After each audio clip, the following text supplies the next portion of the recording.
আসসালামু আলাইকুম। সবাই কেমন আছেন?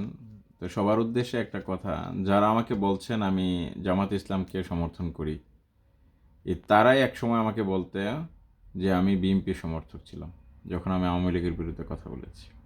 আসলে ভাই আমি কারো দলের বিরুদ্ধে কথা বলি না। সব দলই ভালো-মন্দ আছে। মূলত কথা হচ্ছে যে আপনি যদি ভালো হন তাহলে আমি ভালোর পক্ষে কথা বলব, মন্দ হলে মন্দের পক্ষে কথা বলব, যেটা আমার ধর্ম আমাকে শিক্ষা দিয়েছে। এখন আপনি মানুষ মারবেন, চাঁদাবাজি করবেন, খারাপ কিছু করবেন, আর আমি বলবো আর আপনার গায়ে যেটা পড়বে এটাই তো স্বাভাবিক। আপনি ভালো কিছু করবেন, আপনার গায়ে এটা পড়বে না, সেটাই স্বাভাবিক।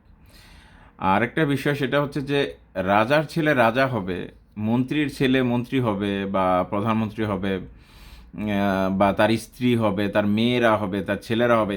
এই প্রথা কেন হবে বাংলাদেশে? আমার ছেলে, আমার ভাই, আমার পরিবার বা আপনার পরিবার তারা কি দোষ করেছে যদি তারা যোগ্যতা সম্পন্ন হয়? সেটা হচ্ছে বড় প্রশ্ন। যারা অন্ধভাবে আওয়ামী লীগ করে গেছেন তারা গোয়ার ছিলেন, এখন যারা বর্তমানে বিএনপিকে সমর্থন করছেন তারাও গোয়ার।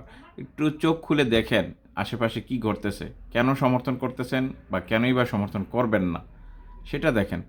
দল প্রশ্ন না, প্রশ্ন হচ্ছে সত্য, ন্যায়, অন্যায়ের প্রশ্ন। ভালো থাকবেন সবাই। আল্লাহ হাফেজ।